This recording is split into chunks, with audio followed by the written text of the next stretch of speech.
How do we replicate golden hour natural light in the studio? Well, this video is for photographers and cinematographers because I'm going to use constant lights throughout. I will take you on the deepest dive I've ever done on a lighting setup. We're going to talk about bouncing light, diffusing light, and specifically why. We're going to go over the direction and angles of light, the color temperatures to mimic golden hour, and each piece of grip that I'm using, and why I have designed the set in such a way. This video will be a master's class in which I will not leave out a single detail because, as you know, there are levels to this. And if I do, please call it out in the comments below. I love answering the comments. Let's talk about set design.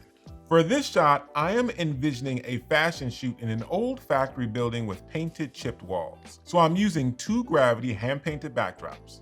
Now I have overlapped them and set them to an angle wider than 90 degrees. So it is a bit of an expanded corner. To do this, one has to be rolled so the background rolls down from the front and not the back like traditional seamless paper. Here you can see the background rolled down from the front, and here you can see the background as it is rolled down from the back. And this allows for a tighter seam. The background rolling down from the front will always go under the background rolled down from the top. Now it makes it easier to have extra long background poles for this. As a quick tip, when I re-roll a canvas backdrop, I always like to have them roll from the front for this reason. I want you to think about this like the same way you wish someone would position a toilet paper in the bathroom so it rolls from the front and not the back.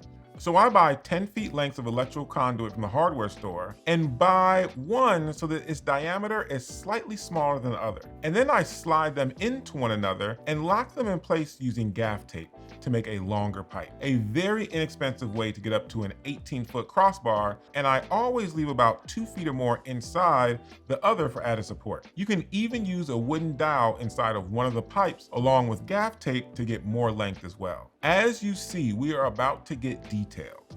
Now let's talk about the main light. I am starting out using a spotlight. I'm using a Nanlite 720 attached to a Nanlite 36-degree spotlight. I am using a spotlight because it gives me a very hard direct light similar to what you see during golden hour. Most of the time, when we see the sun this low in the sky, it is very warm. So I have my color temperature set to between 3200 and 2700 Kelvin to make this light look more natural and less studio-like. I like using a Roscoe Tough Silk diffusion. It beams the light. It starts to look more like natural light. It hides the fact that we are using a spot, and it spreads the hard light across as if sunlight is coming through a window from across the room. If I soften the edges of the spotlight, it makes the window seem like it's a little further away in the room. And if I tighten the edges of the spotlight, the light seems as if it's closer to our subject. These are very subtle shifts in shadow quality that help describe the space our subject is in. Yes, we're getting into the fine details, but follow along, it's not that difficult. We're simply gonna add one light at a time. Next, I have a warming gel that has a bit more red in it. Here you can see the effect with and without the gel, giving us this warm gradient at the bottom of the image. Excuse me for not knowing exactly what it is. It's a scrap I've used for years, and it helps me replicate this warm edge glow from a setting sun. It's kind of more of an amber orange color than it is just warming.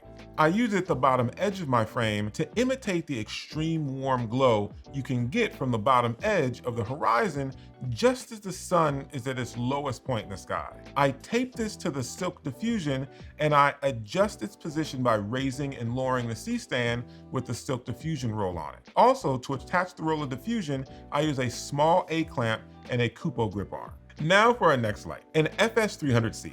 It's giving me a good edge to give our subject more separation from the backdrop. When people ask what should my first continuous light be, although I hate that question, not knowing really what your intentions are or what you plan to shoot or how much power you need or how big your space is, I would go with this light. It's full RGB, plus at only 300 watts, it doesn't need a ballast, and they don't give you a heavy power brick.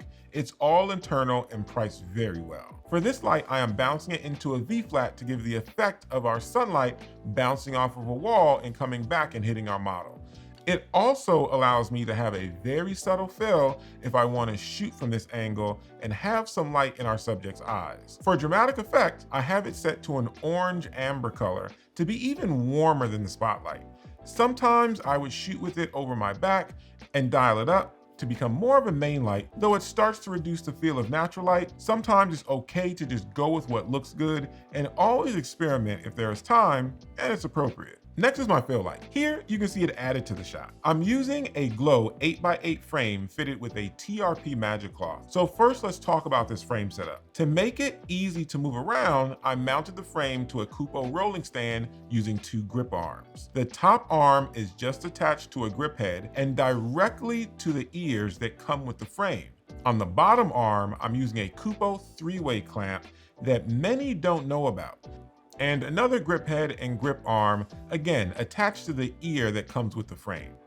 This way I can easily reposition it, and it's not taking up the same floor space as if I had it mounted to 2 stands. For safety, use 30 to 50 pounds of sandbags on this rig, and you're protected from it tipping, and it helps lower the center of gravity when rolling it around.